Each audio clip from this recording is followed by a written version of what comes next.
yamfunguye amaso kumwizera mu mutima ushobora kumwizera. Ndashimira Imana kubw'ibyo ngibyo.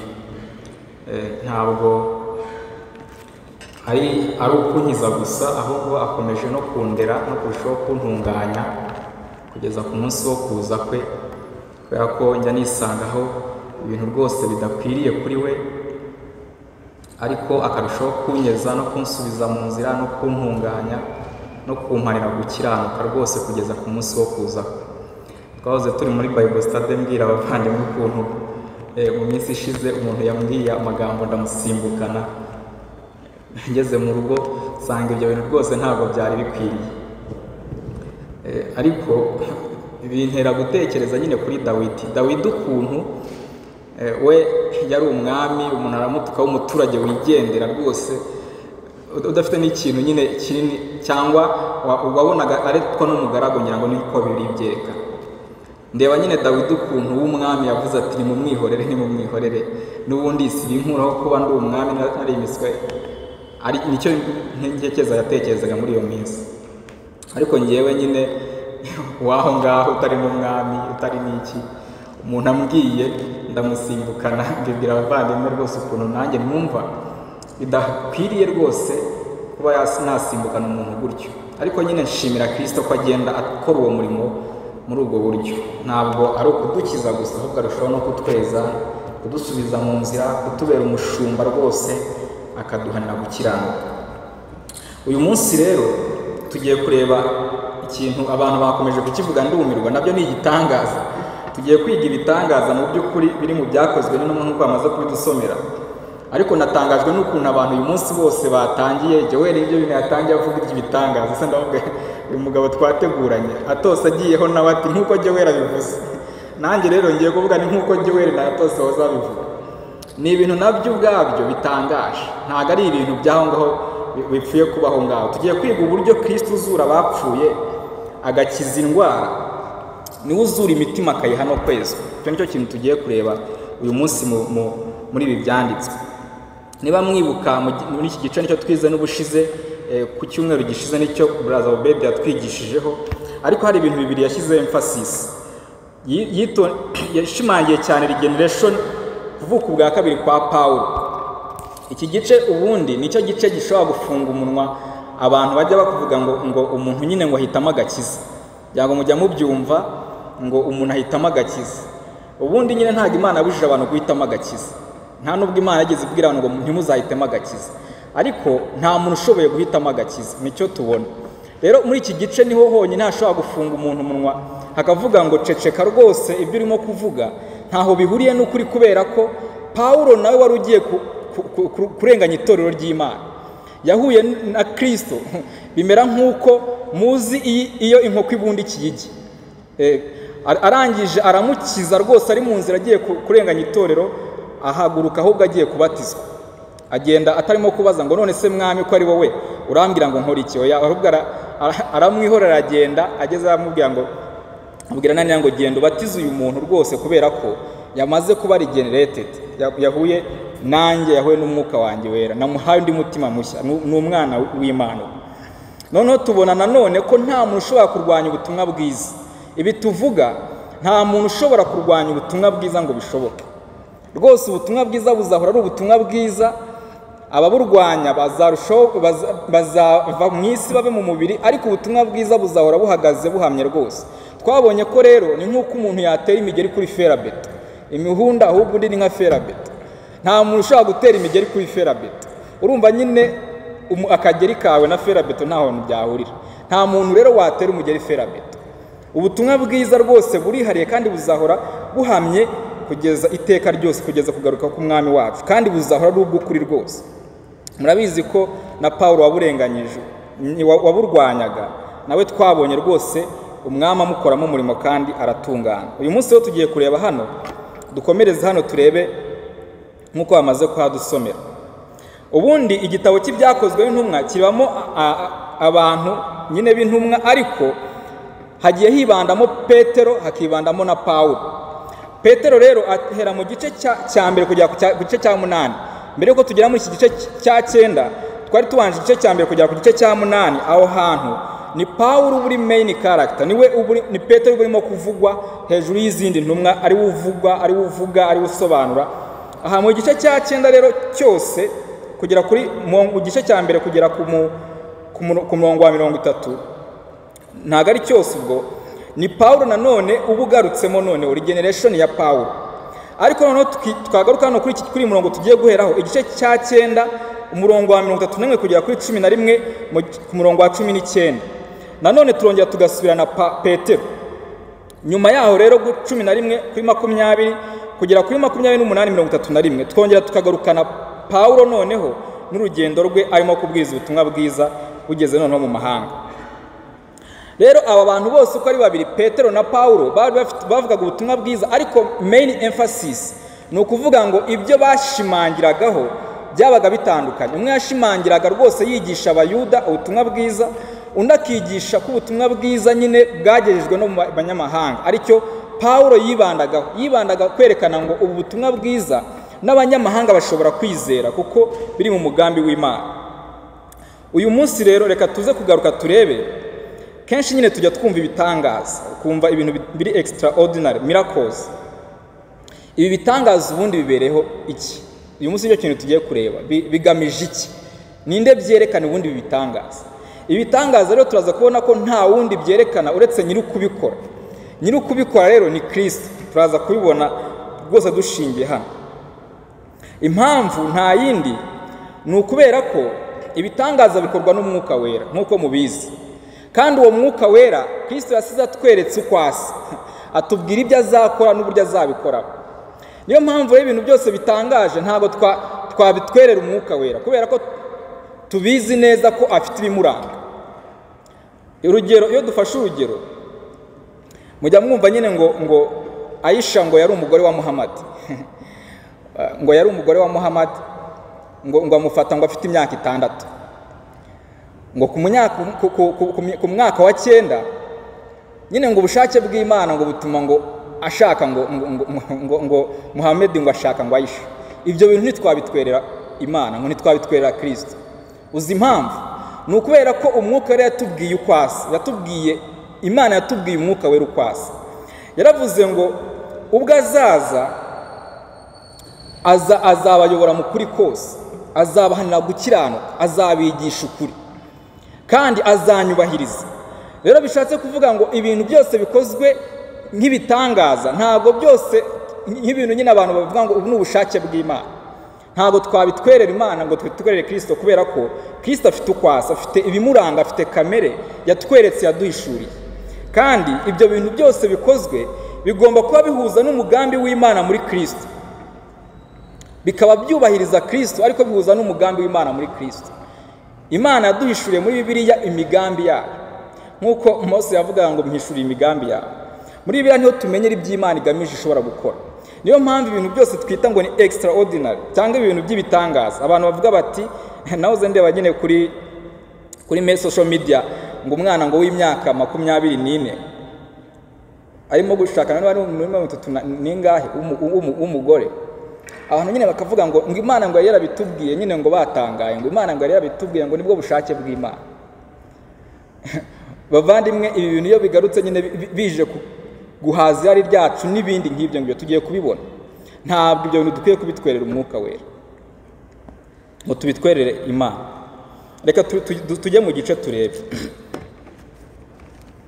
Reka tujye mu gice turebe umurongo wa 31. Haravuga ngo 31 ngo nuko itorero ryose ryari Yudaya hose n'i Galilaya n'i Samariya rigira amahoro, rirakomezwa kandi rigenda ryubaha Umwami Yesu, rifashwa n'Umwuka Wera riragwira. Murabizi impamvu no kutubwira ko ryagize amahoro. Mu by'ukuri umuntu warirenganyaga ari we Pawulo yari amaze gukizwa, yari amaze guhabwa kwizera. Rero impamvu atubwira ngo itorero ryagize amahoro niyo mpamvu nyamukuru, kubera ko hejuru twabibonye ko rwose umuntu wari ugiye kurirenganya ari we Pawulo yahuye na Kristo. Niyo mpamvu atubwira ngo itorero ry'Yudaya hose n'i Galilaya, urumva ahantu rwose yari afite harenganya ni hanini cyane, ngo rigira amahoro. rirakomezwa kandi rigenda ryubaha umwami Yesu rifashwa n'umwuka wera riragwira. Ngo nuko Petero ajya hose kubasura. Icyo batubwira hano nuko Petero nka aposo yajyaga ajya gusura nyine amatorero atuye cyane cyane aho muri Yudaya. Yudaya hano ni inyuma aho yagiye muri Luda, ni umurwa witwa Luda, ariko kera witwaga ngo Ropa, ni umurwa ari inyuma y'Yerusalemu gatoya. Ariyo mpamvu nahava n'ahandi akajya n'ubundi arabatumiye naho hantu nyine yagendaga arimo kuzenguruka, bitandukanye nuko tubibona kuri Pawulo we agenda mu banyamahanga cyane. Ariko hano Petero arimo aragenda asura aya matorero yaho hafi aho ngaho. 32 batubwira ko ngo nuko Petero ajya hose akabasura, akajya no kubera batuye i Luda. Abera nyine barimo kuvuga ntago ari abamarayika, ni abantu bizeye ubutumwa bwiza bagahabwa kwera kwa Kristo nkuko twahoze tubivuga. Niyo mpamvu bano babisa abera. Ngo baratubwira kuri 33 asangayo umugabo witwaga Ayineya wamaze imyaka 8 atava ku buriri kuko yari aremaye. Petero aramubwira ati, Ayineya, Yesu Kristo aragukijije, haguruka wisasire. Hari ikintu tuba dukwiye gutekereza cyane hano tuba twumva, nuko ngo yasanze Ayineya arwaye, arangije aramubwira ngo Yesu Kristo aragukijije. Kubera iki intumwa zabyitonderaga? Kubera iki zabyitagaho cyane kuvuga nyirugukiza, nyirugukora icyo gitangaza? Tekereza nawe iyo aza kuvuga ngo ndabishatse kira none haguruka ugende. Mu by'ukuri icyubahiro cyari kuba ari icya Pawulo, ntabwo cyari kuba ari icya Kristo. Ariko izi ntumwa zakoraga igitangaza zabaga zibizi ko ibitangazwa bikozwe biherekezwa nuko amagambo agomba kubivuga agomba guhishura nyiri gukora ibyo bitangaza. Ari byo arimo kuvuga ngo Yesu Kristo aragukijije, haguruka ugende.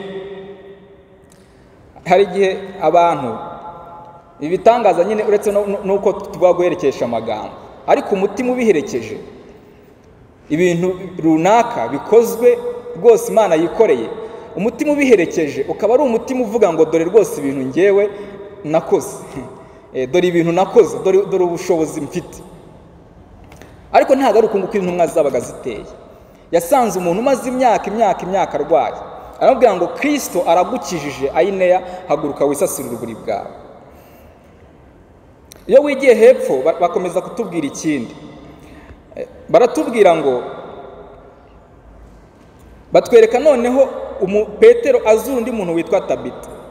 Tabita we ngo yari umugore. Tabita yitwaga Doruka, yari umugore n'ubundi ngo wari ufite imirimo myiza, ariko bakatubwira characters. Baratubwira ngo uyu mugore ngo yari umwigishwa wa Kristo Yesu, yari asanzwe ari umwigishwa. Noneho ngo asanga ngo kuko bari bumvise ko n'ubundi ari Iropa Petero kandi bamuziho kuba asanzwe akoreshwa ibitangaza, baramwinginga bati natebuke aza basange. Nibyo batubwira hano. Baratubwira ngo kandi Iropa hari umugore w'umwigishwa witwaga Tabita, risobanurwa ngo Doruka. Uwo mugore yagiraga imirimo myiza myinshi n'ubuntu bwinshi. Muri iyo minsi ararwara arapfa. Icyambere hano batubwira nuko nyine ngo yarwaye agapfa. Iki ni kimwe mu byanditswe abantu bakunda gukoresha bavuga ibya purgatoire. Purgatoire nyine bavuga ko ngo iyo umuntu apfuye ngo dushobora kwibutsa Imana imirimo yakoraga. Noneho ngo Imana ngo ikaba yamukura ahantu rwose mu mubare w'abarimbuka yamaze gupfa, akaba yajya mu ijuru. Ariko dore ikintu gihari gikomeye, nuko batubwira ngo uyu mugore nubwo ari umwigishwa afite imirimo myiza myinshi, ntabwo byamubujije gupfa bavandimwe. Kubera iki? Kubera ko tuzi ko urupfu nyine rugera ku bantu bose, kuko twese nyine dukomoka kuri umwe ari we Adamu mu bigendanye n'umubiri. Ibyo rero bikaba ikimenyetso kigaragaza ko rwose twebwe na Adamu ubwo yakoraga icyaha twari kumwe nawe mu buryo bw'umwuka. Ni ukuvuga ngo twari umwe na Adamu. Icyo gihe Adamu yari aduhagarariye, bituma urupfu rugera ku bantu bose. Mu yandi magambo, ushatse guhakana ko utari umunyabyaha ku bigendanye n'iyo soko ya kavukire, wabanza ugahakana gupfa, kubera ko urupfu ruza ari symbolique, ruza ruvuga ngo uyu muntu ni umunyabyaha. Nicyo ruba ruje kuvuga. Rero uyu nguyu nawe turimo kubona ngo nubwo yari afite imirimo myiza rwose, ntabwo byabujije ko nawe rwose yavuye mu mubiri. Nk'iyo symbolique yuko mu bigendanye no kuvuka kwa mbere aturuka kuri Adamu. ariko bakomeza batubwira ngo kandi 38 kandi kuko iroda hari bugufi bw'iyopa abigishwa bumvise ko Petero ariyo ari bamutumaho abantu babiri baramwinginga bati ngwino uze iwacu ntutinde. Petero arahaguruka ajyana nabo, asohoyeyo bamujyana muri icyo cyumba cyo hejuru.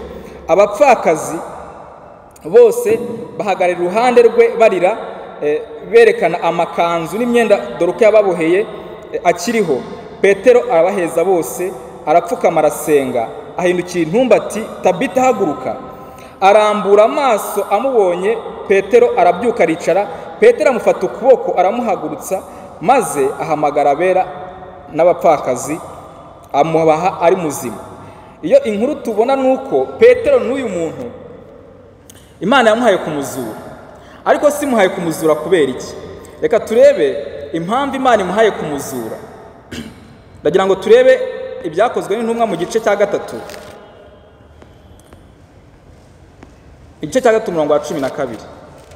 Hari ikintu intumwa zabaga zizi neza zidashidikanya kandi zitonderaga zikagisubiramo. Ibice 3 umurongo wa 12 haratubwira ngo Petero abibonye abaza abo bantu ati yemwe bagabo ba Isiraheli, nicyo gitumye mutangarira ibi? Mudutumbirira iki nkaho ari imbaraga zacu cyangwa kubaha Imana kwacu biduhaye kumugendesha? Mu by'ukuri babaga babizi ngo kuba umuntu yazuka, kuba umuntu yahaguruka, ntago ari imbaraga za muntu zimuhaye kugendesha uyu muntu. Yewe bakongera bakavuga bati nta nubwo ari uburyo bwo gukiranuka bundi dufite butumye uyu muntu ahaguruka rwose ngo agende, ahubwo bakavuga bati Kristo wa wundi mwishe mukamubanga, uyu niwe utumye ibi ngibi bikorwa, niwe utumye ibi bigenda gutya rwose. Noneho baratubwira ngo Petero amaze kumuhagurutsa ngo amushyira abera, nkuko turimo kubibona. Abera n'ubundi nyine bari bahari Steve, ariko ngo amubahari ari muzima. Tubona noneho ko uyu musaruro urimo ngo nuko watumye ngo abantu benshi bizera Kristo. Ngo iki gitangaza cyo kuzura uyu muntu ngo cyatumye ngo abantu benshi bari aho ngaho bizera Kristo. Reka turebe impamvu y'ibi bitangaza turimo kumva. Yohana 11 umurongo wa 4 kugera 41 kugera 42. Yohana 11 rimwe na rimwe tujya duhura n'ibitangaza nk'ibi ngibi. Uretse nibi Imana ikora ibintu byinshi bitangaje mu buzima bwacu, ariko reka wumve Kristo intumwa ikintu bitonderaga babaga bazi. Yohana 11 umurongo wa 41 kugera 42 haravuga ngo nuko bakuraho igitare. Yesu ararama ati Data, ndagushimiye yuko unyumva iteka, ariko mbivugiye kubw'abantu bangose ngo bizere yuko ari wowe wantumye. Maze amaze kuvuga ibyo arangurura ijwi rirenga ati Lazaro sohoka. Wari upfuye arasohoka azingagiwe mu myenda amaguru n'amaboko n'igitambaro gipfutse mu maso ye. Yesu arababwira ati mumuhambure umureke agende.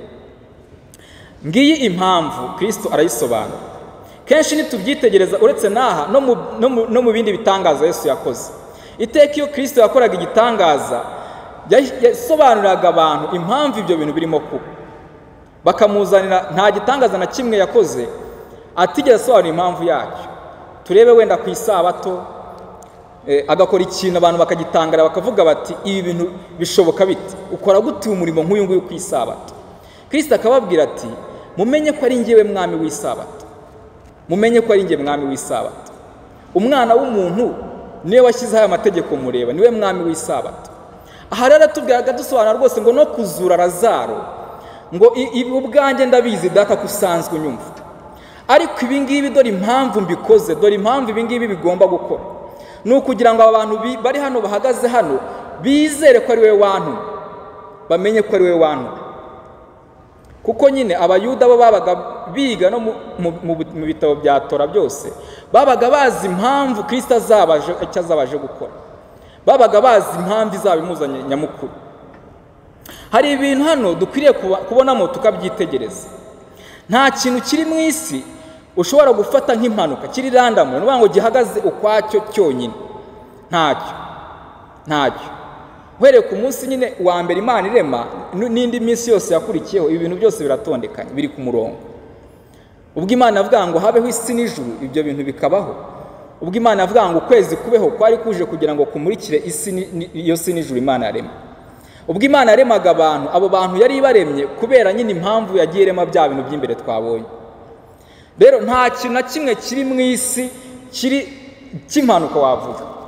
Noneho ku bigendanye no kwizera Kristo rero, noneho ibyo byo tubizi neza tudashidikanya ko nta kintu na kimwe Kristo ashobora kwemera ko kiba cyangwa gishobora kuba kuri Kristo kidafite impamvu y'igisobanuro, kandi icyo gisobanuro kikaba gifite muri Kristo Yesu.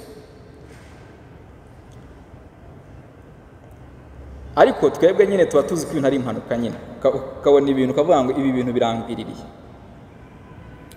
Ntabwo rero ibintu bigwirira abantu. Ntabwo umuntu nyine ari impanuka nk'uko tujya tubivuga. Nta muntu w'impanuka ubaho. Yaba wabayeho umunsi umwe, yaba wabaye iminsi ingahe. Ariko mujye mutekereza namwe murebe, nk'ubu ngubu Imana ibaye nta kintu yigeze ikora ku bigendanye n'uyu munsi. Hari igihe abantu bavuga nyine ngo Imana ngo igira foreknowledge, ngo ariko ngo ntigira predestination. Uvuga ngo ireba ibi by'ahazaza, ngo ariko ikabireka nyine ibyo bintu bikiyobora, bikihitamo nyine, bikagenda byerekana uko bikwiye kubaho. Ariko ndagira ngo utekereze kuri ibi bintu. Tekereza nawe Imana ibaye ifite kumenya iby'ahazaza ejo, ntigire ikintu ibikoraho. Wenda nk'ubu ngubu ikaba ibizi ko uyu munsi rero twicaye hano, ariko nta kindi kintu yabikozeho nyine. Tekereza ukuntu isi yaba imeze. Tekereza nk'ubu abantu nyine ubwenge bwabo ari buri buyoboye buri hariya muri feruje, bakaba bari buze gucamo umuntu ari uko umwe yibutse ko agomba gukatira undi, ari we muntu uza kubizirikana avuga ati ngiye ibintu ndaza kubizirikana ko ari ngiye uza gukatira birabi. Tekereza isi iminsi yamara, isi iramutse iriho ku bwa Trump nyine, kuvuga ngo icyemezo Trump azafata nicyo cyemezo kizasevinga isi izabaho ku bwa Trump. Cyangwa se wenda icyemezo cya wa wundi w'umurusiya nicyo kizatuma nyine isi ibaho imyaka navuze kwibaho. Tekereza ari uko nguko isi imeze, yamara iminsi ngaha. Ntabwo ari uko nguko rero bimeze. Biratwereka ko ibintu byose tubona ngo biratangaje. Ibyo bintu nta kintu na kimwe cy'impanuka gihari. Ibintu byose twita ko bitangaza bigamije kugira ngo byerekane nyiri ugutangaza. Ariko rimwe na rimwe twebwe dufata nyine bimwe twita byiza ko ari byo bitangaje, ari byo bikwiriye guhishura umuremyi wacu.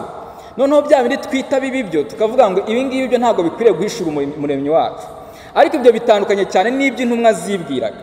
Ndagira ngo tuye mu byakozwe n'intumwa ibice 20 umurongo wa 24. Wumve umutima w'intumwa nyantumwa uko wabaga uvuga. Ibice 20 umurongo wa 24. Haravuga ngo ariko sinita ku bugingo bwanjye ngo nibwire ko ari ubw'igiciro kuri njye, kuko nkwiriye kurangiza urugendo rwanjye n'umurimo nahawe n'umwami Yesu wo guhamya ubutumwa bwiza bw'ubuntu bw'Imana. Ibi ngibi Pawulo yabivuze ubwo abantu bari barimo kumubwira rwose ngo hari ibyo bari gutegereje Yerusalemu, n'ugiye Yerusalemu urahura n'akaga gakomeye, basa nk'abamuburira nyine, babaga ari abahanuzi nyine bamuburiye. Ariko ntangazwa n'uburyo Pawulo yarahawe discernment, yarahawe kwitegeza rwose ibintu, akavuga ngo ibi bintu biri mu mugambi wa Kristo, niyo ibi bintu byavugwa n'umuhanuzi. Kuko uyu muhanuzi babivugaga babaga ari abahanuzi bemerwa aho ngaho nyine, ko ari abahanuzi b'ukuri. Icyo gihe mu gihe cyawo nyine bakemera bavuga ngo aba ni abahanuzi b'ukuri, aba turabemera nk'abahanuzi. Aramuhana, ariko Pawulo aravuga ngo ngiye ntago nita ku bugingo bwanjye, nibwira ko ubugingo ari ubw'igiciro, kuko nkwiriye kurangiza umurimo nahawe n'umwami Yesu. Iyo discernment, kumenya ngo ibintu biri mu mugambi wa Kristo. Rero mutekereze kuri ibi bintu namwe. Kuba gushyirwa hejuru kwa Pawulo no gucishwa bugufi rwose bipfa kuba bigiye guhishura Kristo. Arimo aravuga ngo ibi bintu ntabwo akwiye kwita ku bugingo bwe, ngo yibwire ko ari ubw'igiciro cyinshi, kubera ko bugomba kurangira, bigomba kugaragaza Kristo nyine. dukwiye kubibona ko hari ibitangaje byose wowe uhura nabyo cyangwa ngewe nkura nabyo. Ibyo bintu byose ku buzima bw'umuntu wizera ntabwo ari impanuka, kandi ni ibintu bigomba guhishura Kristo. Ni ibintu bigomba kwerekana umuremyi wacu, bigomba kwerekana umugambi afite wo gukiza abantu muri Kristo Yesu. Ukinga urugi ukamenya ko ari nawe urukingura. Tekereza nyine iyo ubonye umuntu akinze urugi ukananirwa kurukingura, wari ukwiye no kumenya ko aramutse arukinguye ntubashe kurukinga, nabyo byerekana imbaraga ze. Tujya tubivuga ngo Uwiteka niwe ukinga ntihagire ukingura, kandi nawe ukingura ntihagire ukinga. Ibyo bintu byose twaba tubizi ko byerekana imbaraga ze. Kuba wahawe ubuzima bwiza n'ibindi, hari amashimwe rwose abateye ikibazo. Shimwe nyine umuntu agashima Imana ngo Imana yampaye umwana, n'urugero style, nkaho nyine kutamutanga byo atari igitangaza. Ibyo nabyo ni igitangaza. Hari umuryango nzi wamaranye imyaka irenga 5 babana buri munsi. Urumva umugabo n'umugore babana buri munsi, bakajya kwa muganga ntibagire ikindi kintu babaha, ntibagire undi muti babahereza. Nyuma y'imyaka 5 ukumva ngo wa mugabo na wa mugore barabyaye, still the same, nta kintu nyine kigeze kindi kiba. Ukumva nyine barakubwira ngo wa mugabo na wa mugore barabyaye. Kubera iki nyine? Kuko gutanga umwana no kutamutanga nabyo ni igitangaza ku Mana, ikamutangira igihe ishakiye. Ubwo buzima rero bwose turimo kuvuga, kuba iyo umuntu adepoza ashaka akazi nibwo ushaka kubyumva neza. Kubera ko iyo ushaka akazi hari igihe ukora ibizamini, ugakora ibizamini nyine ukajya uwa kabiri bashaka umwe, baba barimo gushaka 3 ukaba uwa 4. Wajya muri interview ukagikora ukagitsinda, ukaba uwa 2, ugategeza ko baguhamagara ukabibura. Ibyo nyine ukamenya ngo Imana niyo igena igihe nyine kitangira akazi. Icyo nicyo ubundi byagombye kuba bigusigira. Nawe rero ishimwe ryawe ntabwo ryari rikwiye kuvuga ngo ngewe ngo mfite ikintu narushije abandi, narize rwose dore nabonye akazi. Dore ishimwe ngo ryari rikwiye kuba ngo bavandimwe mu ijuru hari Imana ishobora gutanga akazi, iyo niyo yatanga agakiza. Ibyo ni ryo shimwe rwose tuvuga. Umuntu rero wizera akwiye kubimenya, akabyitonda, akamenya ngo Imana niyo mugenga w'ibihe. Nibyo Daniel yavugaga. Daniel yavugaga ngo Imana igenga ibihe, ikamenya uko ibihe bisimburana, uko ibihe bisimbura ibindi, ikamenya kwimika abami, ikamenya uko abami basimburana, ikamenya uko yimika abandi. Ibyo nibyo tukwiye kuba tuzi. Ukamenya ngo ubuzima bwawe, kuba wabyutse mu gitondo ukirirwaho ufite umwuka uhumeka, kuba uhumeka ukwiriye kubimenya rwose ko bingana no kuba nyine akagombye kuba udahumeka. Ibyo nyine uwacunze ibyo bintu ari we ari umwe. Ariko ku muntu utizera hari ikintu gitangaje, nuko kenshi turavuga tuti ibi bitangaza umuntu ashobora kwiregura akavuga ati ngewe ko nari mu Rwanda nta muntu nabonye uzuka rwose, sinigeze mbona umuntu uzuka na rimwe, sinigeze numva n'umuntu uzuka, nkuko turimo kubona Petero arimo gukoreshwa akazura abapfuye.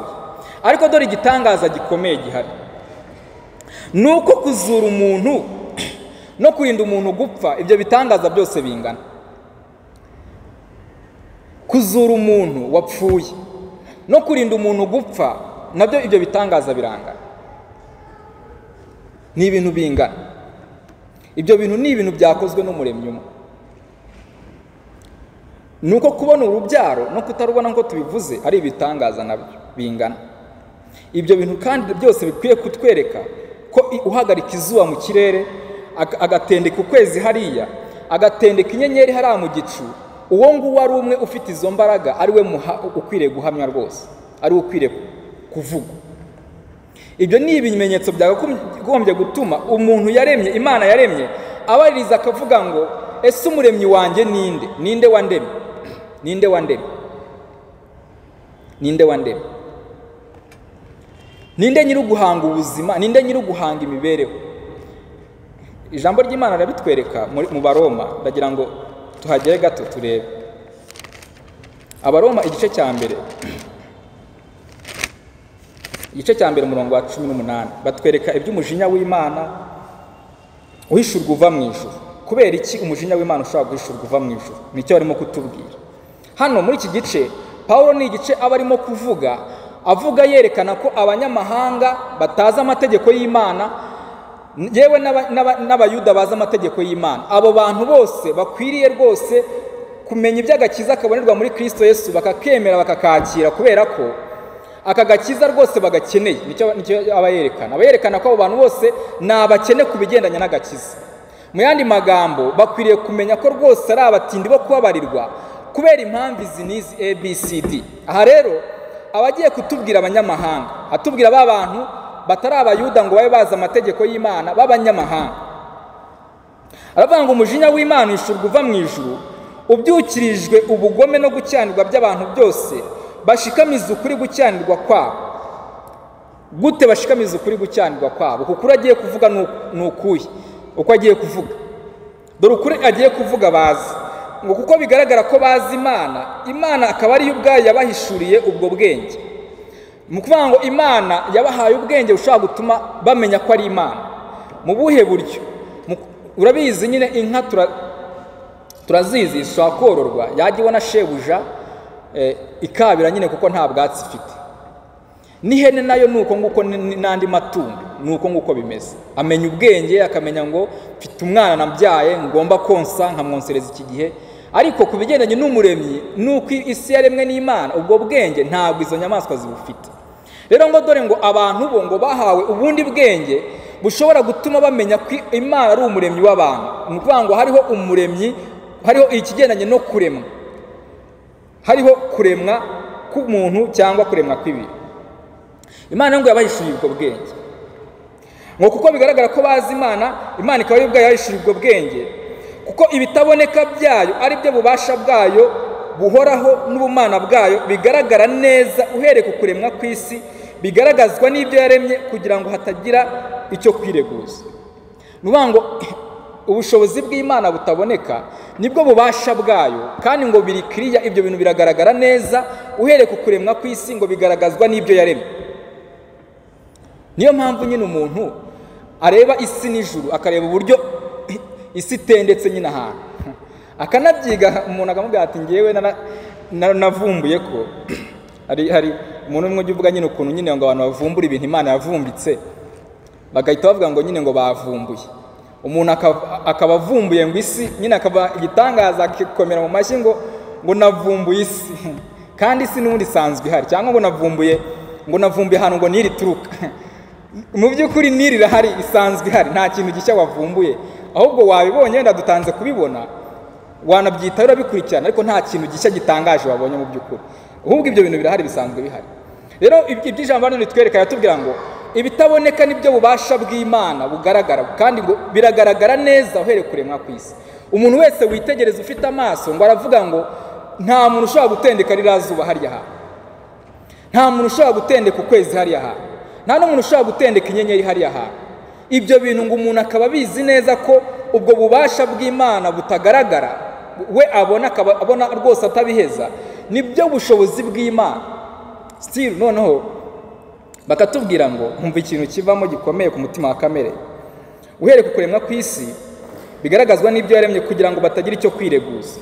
Kuko ubwo bamenye Imana batayubahirije nk'Imana habe no kuyishima, ahubwo bahinduka abibwira ibitagira umumaro, maze imitima yabo y'ibimarima icura umwijima. Kuko ubwo bamenye Imana, uku kumenya batubwira ni ukuhe? Kuko ubwo bamenye ko hari behind y'ibyaremwe hari umuremyi. Ubu ngubu dufashe urugero, ugiye ugahura n'uruhinja hariya mu muhanda, uhuye n'uruhinja, mu by'ukuri nk'umuntu nyine nawe utekereza, uhita uvuga ngo uru ruhinja rwavutse, rwose rwavutse, kandi rwavutse ku mubyeyi, ku muntu w'umugabo n'umugore. Nibyo arimo kutubwira. Dore kumenya Imana arimo kuvuga nuko abantu nyine bitegereje ibyo bitangaza, ngo bamenye neza ko hari nyir'ukubikora, hari nyir'ukubikora. Noneho ngo ntibigeze bamwubahiriza nka nyir'ukubikora, ngo bamwubahirize nk'Imana. Bituma rero ngo imitima yabo icura umwijima. Umva ikintu kirimo gikomeye, ngo hano barakomeza batubwira ngo kubwo bamenye Imana batobeje nk'Imana habe no kuyishima, ahubwo bahinduka ibibwira bitagira umumaro, maze imitima yabo y'ibirimarima icura umwijima. Ngo biyise abanyabwenge bahinduka abapfu. Ngo biyise abanyabwenge bahinduka abapfu. Urumva ijambo ry'Imana nkunda ukuntu ngeri bari rikiriya nyine mu bintu, ku buryo uvuga ngo ibi bintu uretse nyine ko natwe tujya twigiza hano kavuga ngo ubu n'ubwenge bw'umuntu. Nta muntu watekereza ibi bintu ngo abihuze na fact zigaragara. Reba nawe fact ihari. Nuko ngo abantu bamenye ko hari nyirukurema ibyo bintu, ngo bahita bita abanyabwenge. Gute? Bahita bafata ngo ubwiza bw'Imana idapfa babushushanya n'ibishushanyo bipfa. Nawe imbabariro mbwiza ukuri nyine nk'umuntu w'umuhanga ujya wumva nyine ngo abafilisitiya bari bafite za Dagoni n'ibindi bigirwamana. Fata nawe iyi si ureba ihagaze ahangaha, urangize ucure ikigirwamana uvuge ngo iki kigirwamana mu by'ukuri nicyo cyaremye iyi si nyine kirayibumba kirayihagarika. Cyangwa se nawe urebe ubwenge ufite nyine urimo urakora ikintu, urimo urabumba ikintu, uragitwika ukagihonda ukagiconga, warangiza ukavuga ngo iki kintu nkurikije nyine ndimo kubumba nicyo cyandemye mu by'ukuri kamere. Rero ngo abantu ngo biyise abanyabwenge ngo bahinduka abapfu. Ngo ubwiza bw'Imana idapfa bugeranye n'ibishushanyo bipfa n'ibintu nyine bipfa byabo, bigaragaza ko nta bwenge na buto nyine burimo, nta bwenge. Nunabyitegereza nyine ubundi uretse n'ibi ngibi byo kutubahiriza Imana, ikintu cyose kirimo kuba against y'Imana nyine cy'icyaha icy'Imana itise cyiza, kubera ko twebwe tugomba kwita ikintu cyiza kubera ko Imana yakise cyiza. Icy'Imana yise cyiza nicyo cyiza nyine. Ikitise cyiza ntabwo icyo kintu ari cyiza, ntabwo ikintu ari cyiza kubera ko cyabaye adopted muri societe. Nyine abantu benshi bavuze bati iki kintu rwose twagitoye nicyo cyiza.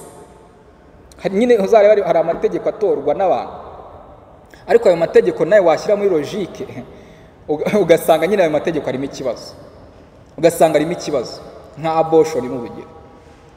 Abortion nyine iyo umuntu avuze ngo abortion uzumva ukuntu abantu badefending abortion, baravuga ngo gukuramo inda nyine ngo hari igihe ngo biba ngombwa ngo ko umuntu ashobora gukurirwamo inda, ngo byaba ngombwa ryari, ngo byaba ngombwa ngo igihe ngo umuntu yaba atwite ngo atwite ngo noneho ngo izo ngaruka zikaba zagira ngo kutwita kwe bikaba byagira ingaruka kuri we no ku mwana. None se uhisemo kwica umubyeyi kugira ngo kwica umwana kugira ngo ukize umubyeyi? Nawe ishyira muri logique wumva ibyo bintu. Wakica umuntu umwe kugira ngo ukize undi? Kwatifu nyine wakakwiye kubureka nyine Imana akaba ari hitamo wo kuba. Kubera iki nyine ibyo tubona ibintu byose biri against y'igikwiriye kuba gikorwa, y'icyo Imana yita cyiza, rwose birimo gutekereza gupfuye, birimo gutekereza gupfuye. Ntabwo ushobora kwibaza nyine nk'uburyo, urugero nko kubeshya, uzarebe nk'iyo turimo kubeshya umuntu akakubaza ngo ugeze hehe, ukavuga nyine niba mwari guhurira nk'ani Remera ngo ngeze wenda ngo ngezeho kuri MTN. None se ubu ntabwo byumva ko hagati y'iminota uyu murimo kubwira iminota yo kuva kuri MTN uza hano ayizi?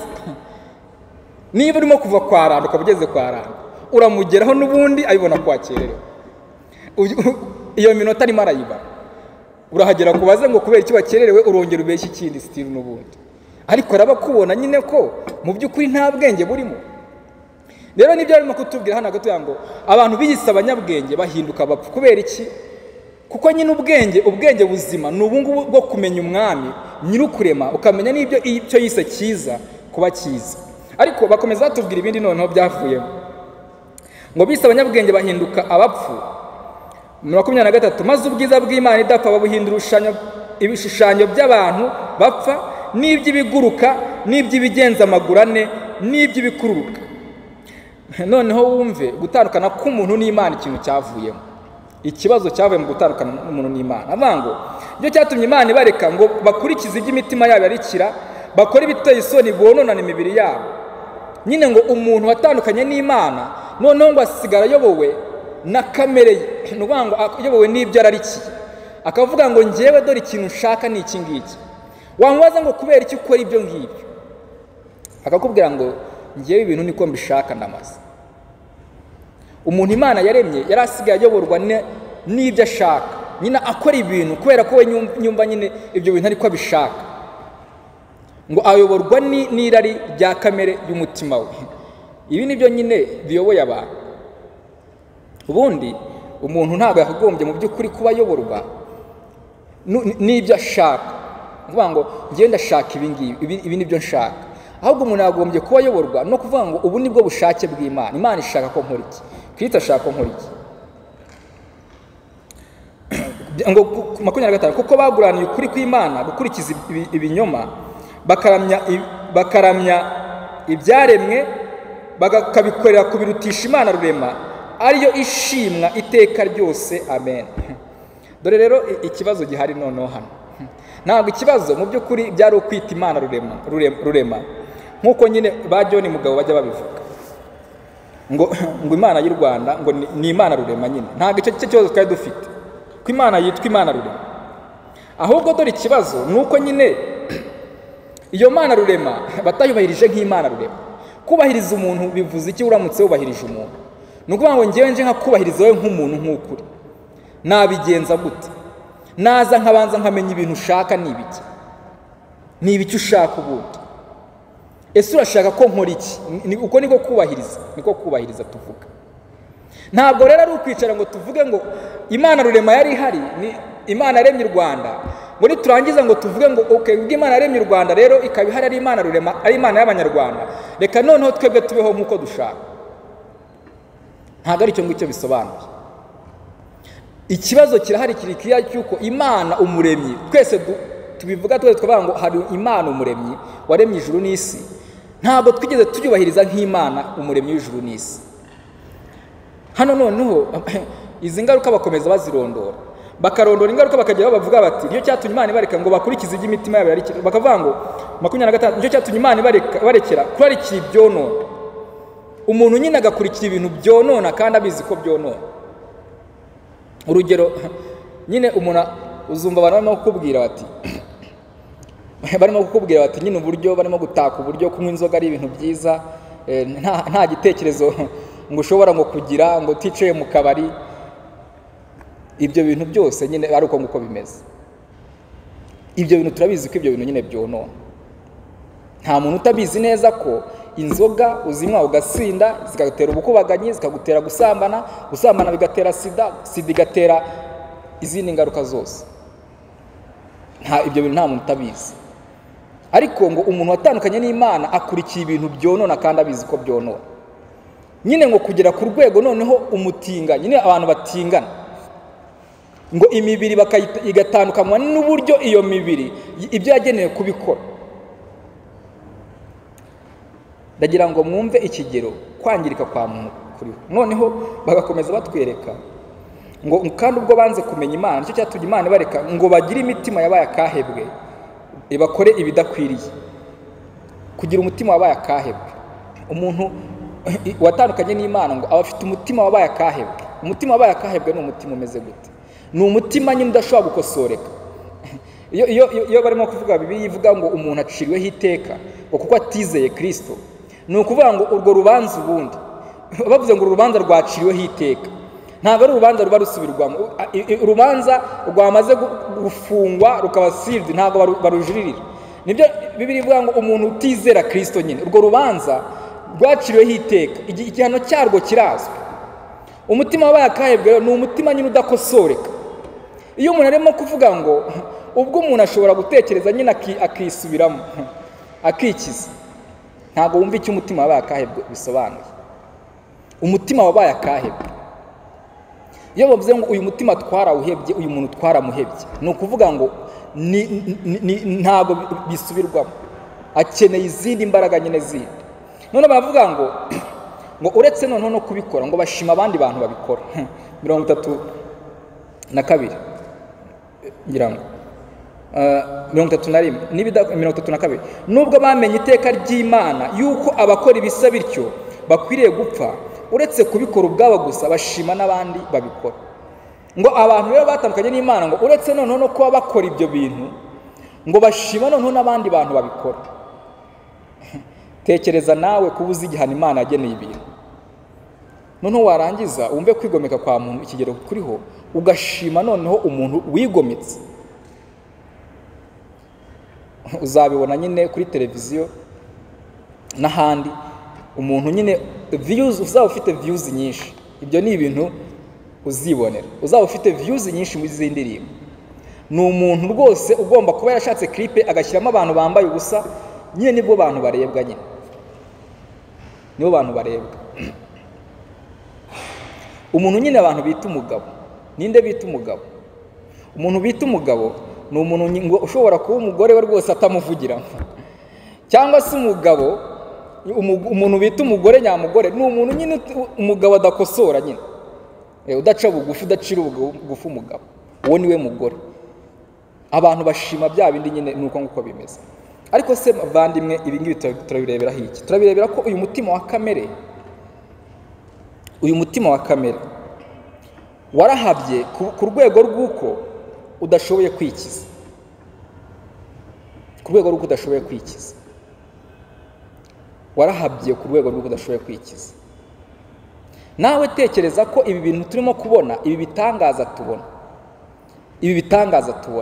you cannot count, ntushobora kubara ibitangaza, ibintu twita ibitangaza Imana ikora mu buzima bwawe uhereye mu gitondo cyangwa nijoro, uhereye saa sita z'ijoro kugeza izindi saa sita z'ijoro, ntabwo ushobora kubibara. Tekereza kuri ibi ngibi nibura, tekereza ahantu ubwenge bwawe buba bwagiye igihe nyine ubusinziriye, tekereza nyine ahantu buva igihe ukangutse ugasubirana ubuzima. Icyo ni igitangaza. Kuba umuntu atizera nyine Imana ngo amenye Imana ari responsible yabyo. Iyo tuvuze ko Imana ibyara abantu bwa kabiri, tuba tubishingiye ko abantu first of all bigometse, ntibumvira Imana, bigatuma wa mutima turimo kubona abaye akahebwe ukeneye kuba regenerated, ukeneye guhinduka. Ariko ndasenga kugira ngo ntuburi muri abo bantu, kuko babona ibi bitangaza by'Imana ikora. Umunsi umwe twari muri Bible study, nyine tugera ku bintu tuyibaza tuti ni ibiki Imana yarakoze mu buzima bwawe bikugaragariza ko Imana koko clear ari Imana ihari igenga ubuzima bwawe. Abantu bose twari kumwe bavuze ibitangaza Imana yakoze mu buzima bwabo rwose, kugeza naho kubahagarika byari bigoranye. Wowe tekereza nawe ubare, utekereze nawe wavuga nka bingahe? Ngiye ko nakubwira byinshi, ibyo bintu rero nta kindi kintu gihari, nta yindi ntego y'icyo kintu gihari, uriya uguha umwuka wo guhumeka, niwe wenyine ushobora gufata ubu bwenge bwawe uvuga ngo ubu bwenge ukabubona nawe ukavuga ngo ubu bwenge nkurikije ibintu bukora bwarangiritse, akabuha kugendera ku murongo. Uriya nyine uvuga ngo uyu muntu twabonaga ibintu bye byarangiye, mu by'ukuri twabonaga urupfu rwamugezeho, ariko yongerewe iminsi yo kubaho, yahawe ubundi buzima, yahawe indi minsi yo kubaho. Nta wundi muntu ushobora kuba akora ibyo ngibyo, nta muntu wabishobora ibyo bintu. Ni Imana umuremyi w'uwo muntu, ni nayo yafata uyu mutima wanjye cyangwa wawe nyine ikawuhundi ubundi buzima, ikawuha indi mitekerereze.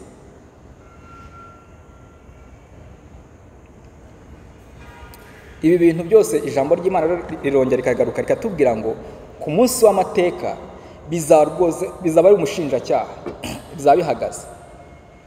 bizaba bihagaze birimo kuvuga biti ibi bintu byose Imana yaremye, ibi bintu urimo kubona ibi twita ibitangaza, bizaba bivuga rwose uburyo iyo Mana ari hari, bitanga umugabo bivuga ngo iyi Mana wari ubizi ko ihari pe, wari ubizi ko ari we muremyi w'isi n'ijuru, wari ubizi ko ari we muremyi w'isi n'ijuru, wari ubizi. Bagira ngo tugana ku musozo utekereze kuri ibi bintu.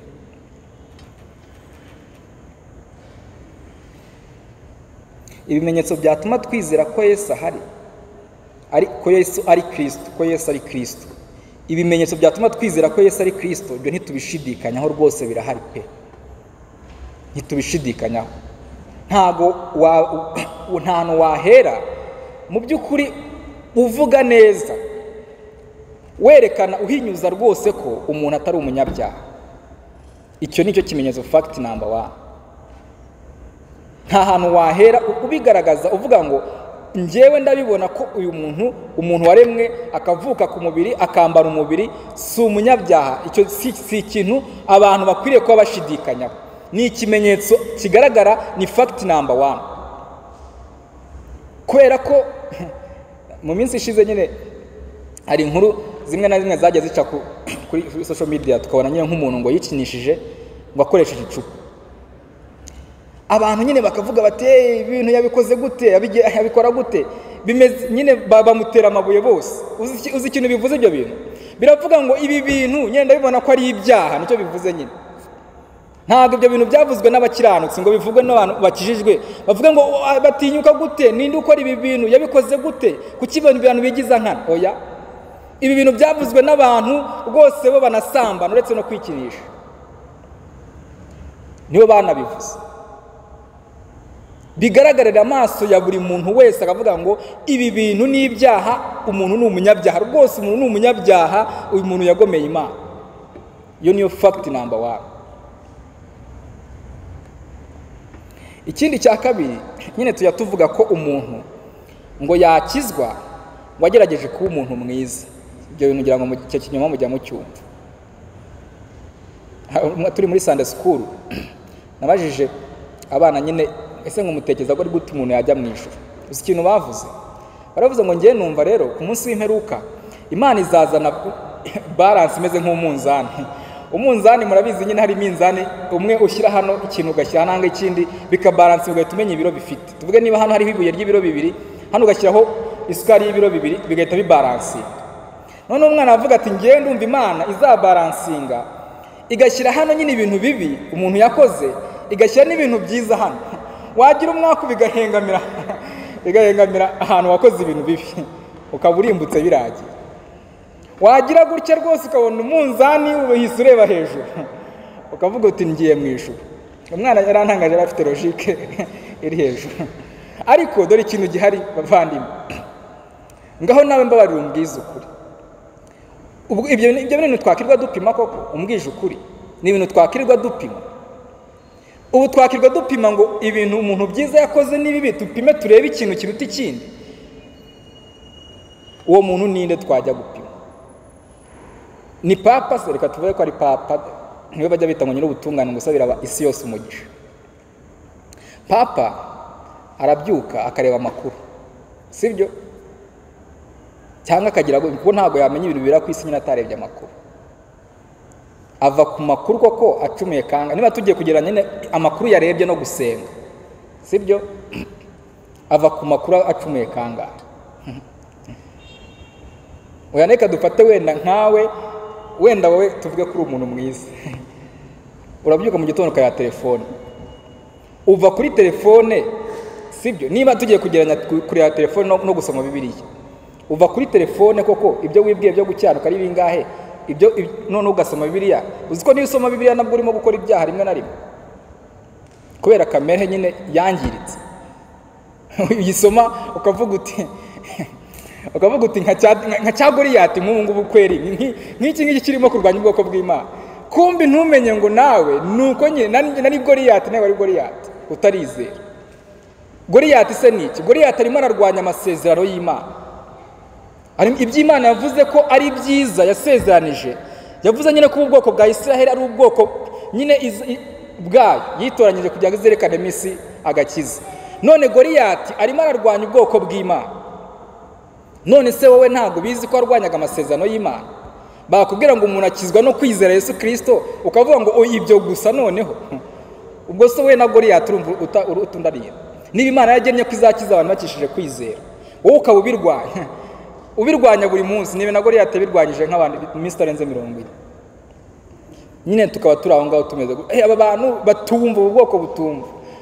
Nyine bambutsa Abisiraheli ngo Imana ibakora igitangaza kimwe, babona ari igitangaza, bageze hakurya babona Imana ntiri bubakize. Noneho baratubwira muri Bibiliya bakavuga ngo bageze hirya noneho ngo bishimira imirimo yabo, basubira muri Egiputa mu mitima. Ntago ujya wishimira imirimo yawe. Ye ko mbizi ukuntu numvaga kabisa Imana ije gutwara abantu. Naragereranyaga nyine nkabanza nkareba nk'iyo nabaga ndimo kuririmba, nkavuga nti Imana kamemu izahera ku bakristo bicanga. Njye nabonaga abakristo babicana ari abapagani bose, abantu batarimba no muri korali bahora babwira ngo mujye kurimba muri korali mujyemo. Izazihita ihera ku bantu bicaye hano batarimba muri korali, dusigaye no basi ijye ku rubanza rw'abari muri korali. Njyewe rero ko ntajya nsira muri korali, ntago mu by'ukuri naza mu bambere yasiga. Nkumva nyine imirimo yanjye kuba rero barantorera abo bantorera amasengesho, none naravugaga nti mu by'ukuri Imana insize ubwo se yatwarana nshinzwe amasengesho na Bible study. Ngatekereza nawe ukuntu nyine umutima w'umuntu umeze, uburyo bw'Imana bwo gukiza nyine ukaba wumva ubwo buryo buhabanye cyane n'uburyo wowe ubutekerezamo, ugahita utera Goliyati amabuye. Babandi bishimira imirimo yabo mu butayu kumva nyine ni ibicucu, wowe uri ndeka gukomereza. Nyine icyo turimo kuvuga ni iki ngiki bavandimwe, nuko ibitangaza byose byerekana ko Kristo ari we mukiza w'abari mu isi, ari we ukiza umutima akawuha kuzuka, umutima wapfuye. Ibyo bitangaza nta muntu utabibona, nta muntu utabizi. Nawe ubwawe urabibona ko hakuntu wumva nyine abantu barimo kwidefarama ngo ngewe ntabwo ndi robo ngo ngese nawe ndi robo, ngo Imana ikama gutekereza ngo Imana ikama gutekereza gute ngewe ubwo ndi robo se? Ntabwo ndi robot Imana ngo iyoboza telekomande, ngo Imana yandemeye kameme ngo ubusabane, ngo ubwo rero urumva ko nyine ntari robo Imana ngo uyobore uko yishakiye, ngo ngomba guhitamo nyine nanjye nkashyiramo akantu kanjye ku ruhare. Abandi bakavuga bati rero ngo Imana noneho ngo iraza ngo ikakubuza amahoro bikoresheje umwuka wera, ngo warangiza ngo bigasoza ngo ari personal decision.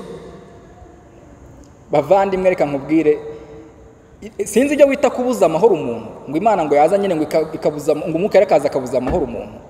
Niba koko byaba bitandukanye no kuba umuntu ari mu butayu, sinzi niba ari byo wenda wabuvuga, ukaba wumva ko ibyo bintu byaba bitandukanye no kuba umuntu ari mu butayu agaburirwa manu akayirya ku manywa akayirya nijoro, nyine ku buryo ageragezwa muri ubwo buryo. Sinzi niba ari byo hari ukundi kugeragezwa k'umuntu waba uvuga kurenza uko nguko.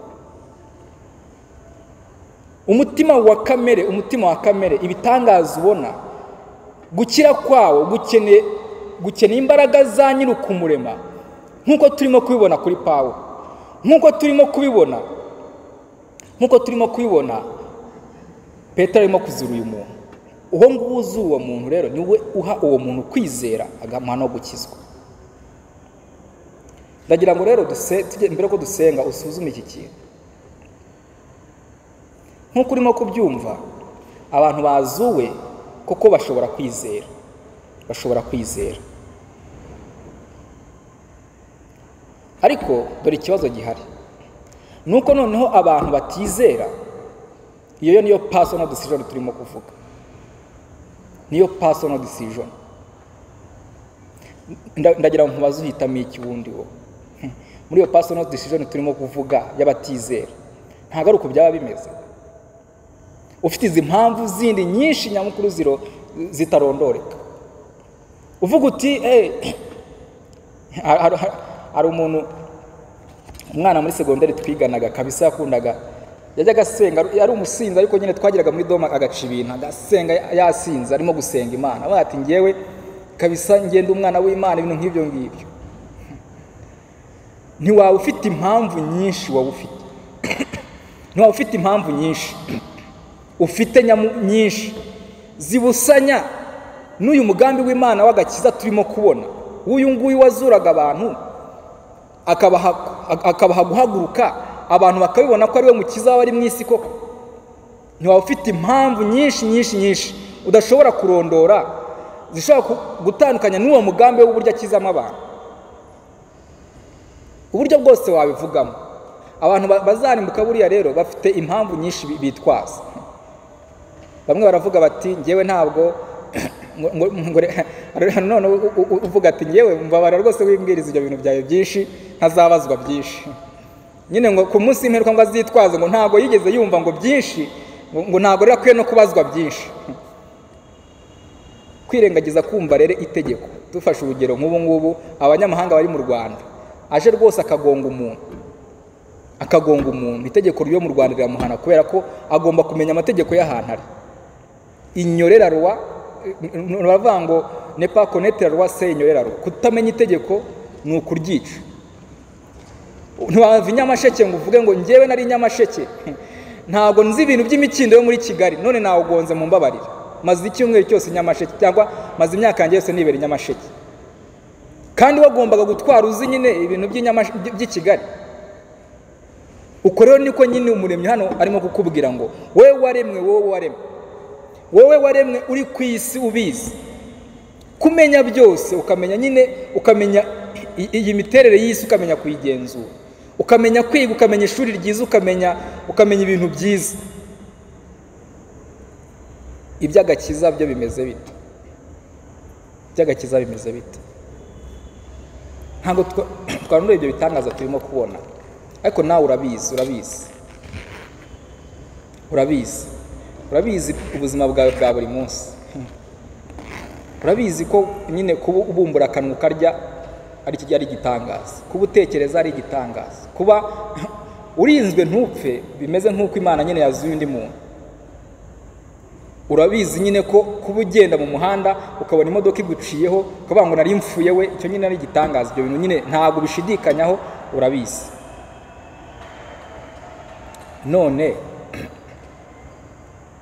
None ya personal decision yawe ntiyaba koko ari ukwigomeka ku muremyi wawe?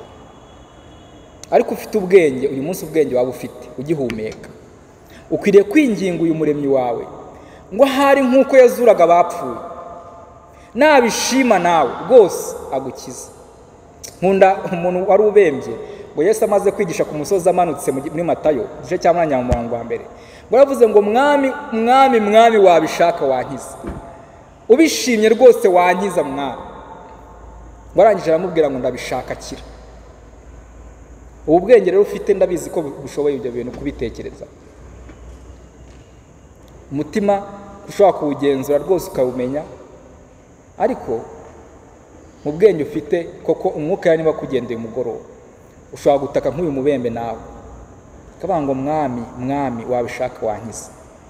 Reka nsabe Aruta turirimba indirimbo y'105 dusenga. Abantu bakunda kuyita indirimbo yubahiriza agakiza, reka tuyiririmbe. Mu by'ukuri nujya wibaza n'ukuri umuntu akizwa, dore uburyo akizwamo n'ibi tugiye kuririmba indirimbo y'105 mu ndirimbo z'agakiza ngo ubuntu bw'Imana butangaje nibwo bwankuyeho imigozi bavandimwe. Ngo byavuye se kuki? Byavuye kuki ibyo bintu? Kugira ngo Imana inkize. Se nuko nari mwiza? Ashwida, si uko nari mwiza, si uko nari mwiza habe namba rwose, habe namba atoro habe namba. Niyo tuvuze namba nuko muri dogere 100 mu bintu 100 ashobora kuvamo rimwe ikaba ariyo mba, niyo mba yongiyo rimwe ku 100. Si uko nari mwiza habe namba, ni ubuntu bw'Imana bwankuyeho iyo migozi. Uyu munsi kuya kubitana ibi bintu rwose ko Kristo uriya ari ushoboye kuzuye umutima wapfuye, ari ushoboye no kuhakwezwa akaho imibereho yejejwe. Reka turime indirimbo y'105 niturangiza dusenga. Reka mbasabe duhaguruke tufatanye kuririmba indirimbo.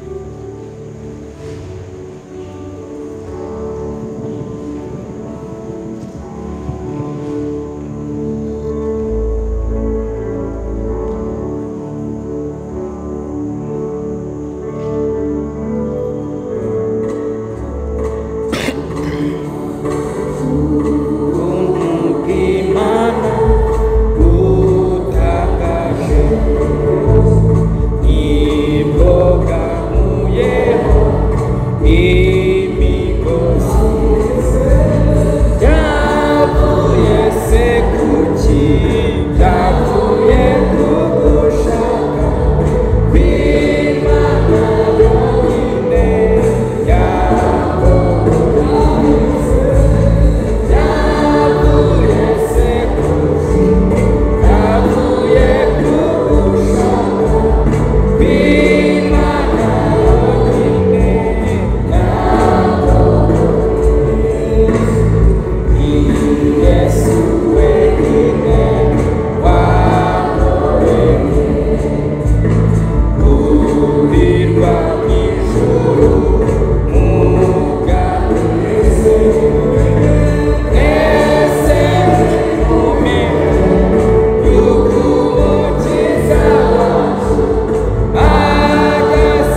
ufate uyu mwanya usenge gutya. Mu by'ukuri niba waramaze kwizera Kristo, umwinginge ni nawe uduha kwezwa, niwe uduha kwezwa rwose. Ariko wowe utarizera, wowe urimo hano, ukeneye rwose kwinginga nk'uriya mubembe nakubwiraga, ukavuga ngo Kristo, ndabihamya ntashidikanya rwose, ibi ndabibona ko ntigeze nkubahiriza nk'Imana, sinigeze nita ku muremyi wanjye, nyemerera uzure uyu mutima wanjye rwose, ahari nawe yakuzura akakugira ubuntu nk'ubwo yatugiriye natwe. Kadusenga Imana. Mwami,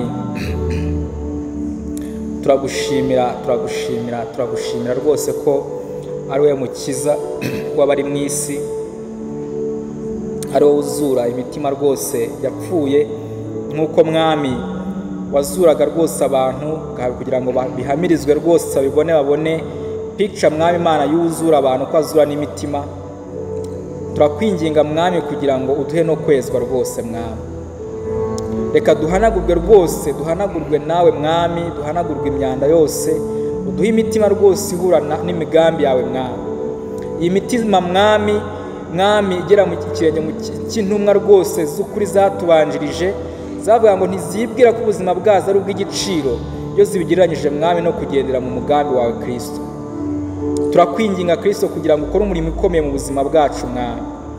Duhe kureflectinga Mwami bikwiriye Mwami, igihe tubonye ibintu biba bitangaje mu buzima bwacu, tujye tuvuga nyiri ukubikora rwose, tuvuge nyiri ukubikora uwo ari we, ko ari wowe Mwami, tuguhamirize iteka Mwami.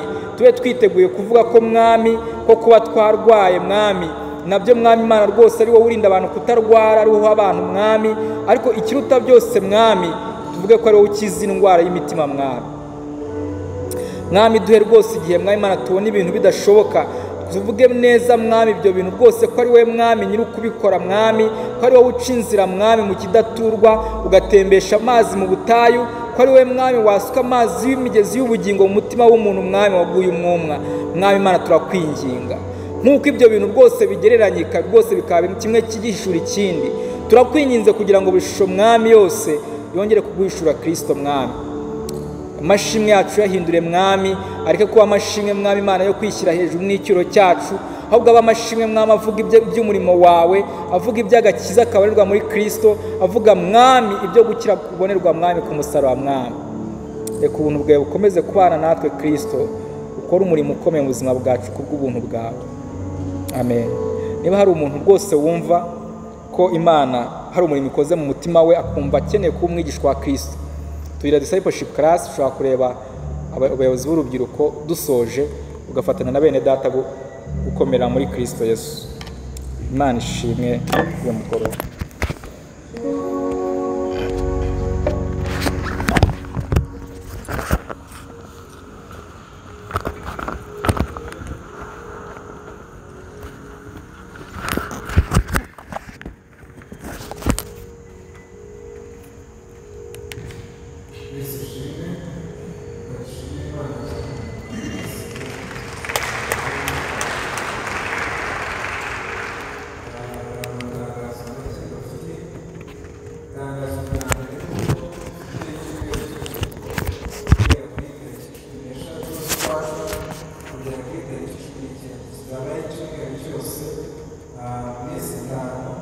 Ya mbere y'icyumweru cy'urubyiruko tuzageramo igiterane